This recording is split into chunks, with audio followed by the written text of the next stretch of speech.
ground glass dominant patterns in ILD, and I'll spend another 13, 14 minutes on this. So now we look at the non-fibrosing signs. You have ground glass, increased opacity that doesn't obscure the vessels, consolidation where there's increased opacity that obscures the vessels, but we see air bronchograms, septal thickening, which is thickening of the interlobular septae, ill-defined non-branching bronchocentric nodules, discrete perivascular fissural subpleural nodules, and diffuse cysts.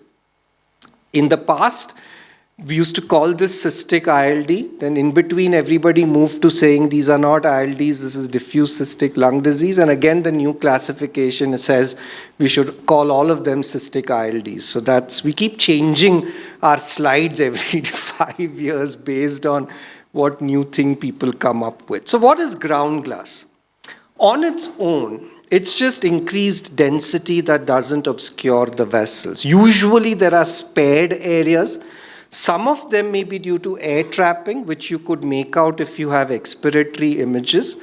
But like so many things in medicine, this is highly non-specific because this pattern can occur with any number of etiology. See, the lung reacts to insult in a finite number of ways, right? There are maybe 20, 25 things that happen to the lungs, nodules, consolidation, etc.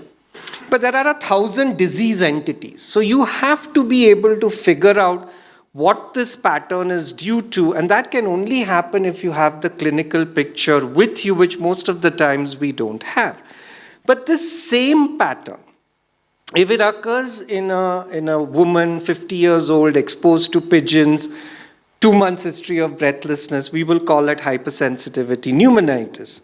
The same pattern in a smoker, nothing has changed, will be now called alveolar macrophage pneumonia, the new term that replaces the old term desquamative interstitial pneumonitis, or it would be respiratory bronchiolitis ILD.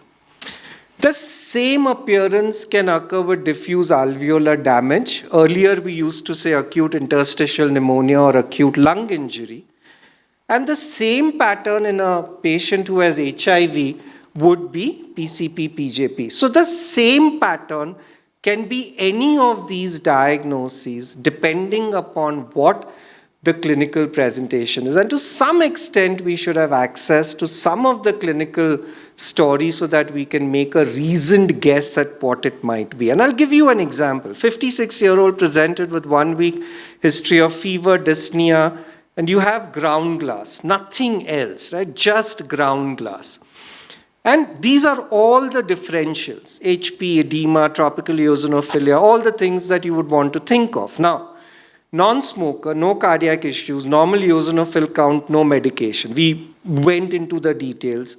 So then that leaves us with HP, COVID-19, and PCP. This pattern is not COVID. I mean, all of us know that. So then an RT-PCR was negative, so then we're left with HP and PCP, PJP. Both of those can look exactly like this. And then we were told by the sheepish consultant that the patient is PLHA or a patient living with HIV and AIDS. And today we've reached a stage where nobody wants to give this history to us. It's like routine, theek hai. So the physician forgot, patient forgot, nobody bothered to tell us. And we wasted so much time trying to figure out what this is. But this was just HIV-related stuff. And then post-treatment, 6 months later, everything's gone. So you have pure ground glass, and this is what happens with that. And then you have ground glass plus. So you have other things that happen with ground glass. Air trapping, consolidation, and septal thickening are the 3 things we will talk about. Ground glass plus air trapping, which you will see on the expiratory images as in this patient, invariably means non-fibrotic hypersensitivity pneumonitis. And I come back to this slide that unless you have high quality inspiratory, expiratory images, it's very difficult to make this diagnosis. The 3 density sign is also a variant of ground glass plus air trapping. So we have ground glass, lucent lung, normal lung. 3 densities in the same image. It used to be called the head cheese sign.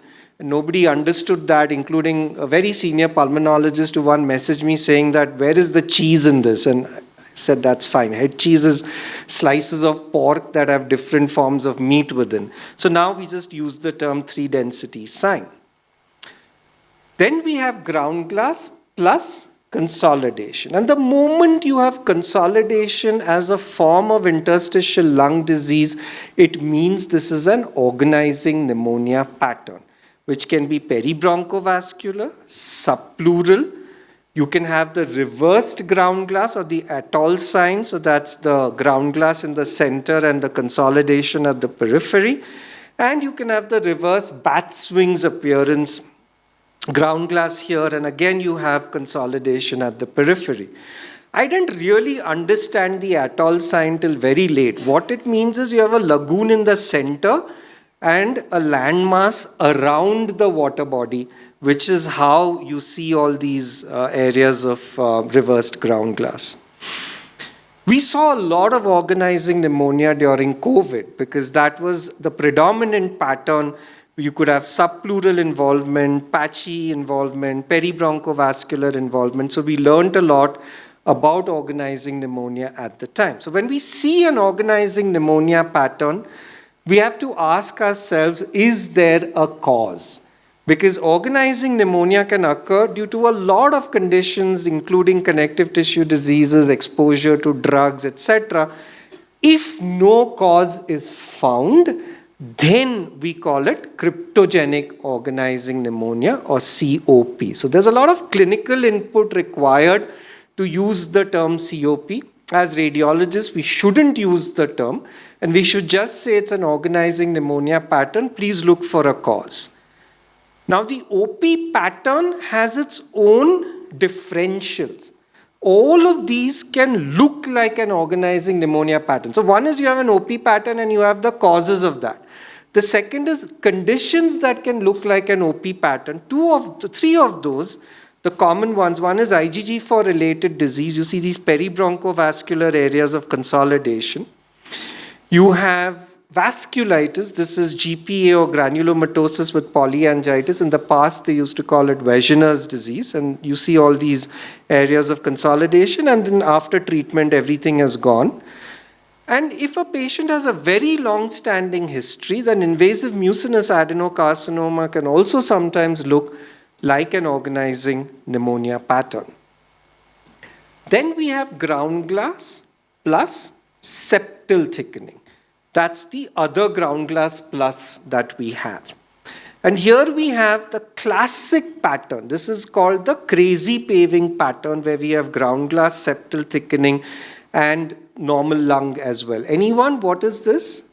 Most likely alveolar proteinosis. We also saw a lot of this crazy paving during COVID. So you see ground glass, septal thickening together, mixed sometimes with an organizing pneumonia pattern. But this is multifocal and so very different from this appearance that we saw earlier. Now in the acute setting, ground glass and septal thickening typically would mean either pulmonary edema, especially if you have pleural effusion, or if the hemoglobin is dropping, then diffuse alveolar hemorrhage. So here you see this classic appearance of perihilar ground glass with septal thickening and pleural effusion. This patient was resolving, so it becomes a little more difficult because there is no pleural effusion here, but we had the history that the patient was known to have pulmonary edema and has been given diuretics, so we were able to make that out. So that's ground glass along with septal thickening in the acute setting is typically edema or hemorrhage. And this is a patient with hemorrhage where you have consolidation, ground glass, and subpleural sparing, which occurs with DAH. But you can only make a diagnosis of DAH because we can't see blood on CT if the patient has hemoptysis and or the hemoglobin is dropping. That's when we make the clinical correlation. So you can see how different patterns can look like depending on what is predominant. So here you have ground glass and septal thickening equal. That's when you can call it the crazy paving pattern. Here ground glass is more than septal thickening, and I'll come to what this is. And here it's septal thickening more than ground glass. So you can have an entire spectrum And what it is also depends upon what is the predominant pattern. So here we have septal thickening, which is predominant, a little bit of perihilar ground glass, but acute setting, bilateral pleural effusions. This will again be, anybody? Pulmonary edema. And the patient was given diuretics, and in 36 hours, patient came back and the lesions have regressed. Here we have septal thickening, no real ground glass, but a large mass here in the lung. So what do you think this septal thickening is due to? Anybody? Lymphangitis. Perfect. So this one that I showed you earlier is ground glass, more than the septal thickening, with a right pleural effusion in a 32-year-old. So the first thought was, is this pulmonary edema? But the patient did not have any evidence of edema. Patient had just come with breathlessness, the NT-proBNP levels were normal, the echo was normal, nothing else. Then what do? You don't know what is going on, right? This can be an infiltrative lung disease, so a PET CT was done, which showed metastatic lesions elsewhere, and then this was biopsied and it showed signet cell adenocarcinoma. So this is basically lymphangitis, where you have both septal thickening and ground glass, and which basically qualifies as an infiltrative lung disease. Here is another infiltrative lung disease, ground glass, septal thickening, and a little bit of cystic change. The duration matters. This patient had a history of 4 months, which means whatever it is slowly progressing, and that would mean some form of tumor. It could be histiocytosis, it could be amyloidosis, or as in this case, it turned out to be lymphoma. So this is lymphoma. The other entity is perivascular ground glass consolidation, which we saw during COVID, because COVID was an angiopathy, and you see these feathery patterns around a vessel, which was a big learning, because this is something we've never seen before, we've never seen after as well, and very, very unique appearance. And we saw these appearances where the proximal vessels would be dilated, or the intralesional vessels were dilated, or the target sign. You had a vessel in the center, the perivascular inflammation, the relatively spared lung, and then you would have this halo of ground glass representing a combination of inflammation and edema. So to summarize, ground glass dominant patterns are about identifying the pattern. Is it pure ground glass or not? Let me show that to you in a flow chart. So is it pure ground glass? Is it ground glass plus? If it's pure ground glass, is it acute? In which case it would be DAD or infections. Subacute chronic, the commonest cause would be HP, but if the patient is a smoker, you would think of AMP or respiratory bronchiolitis.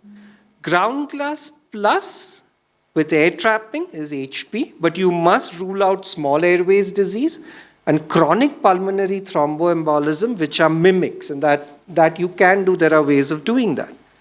If it's ground glass with consolidation, that's an organizing pneumonia pattern and all the causes, etc.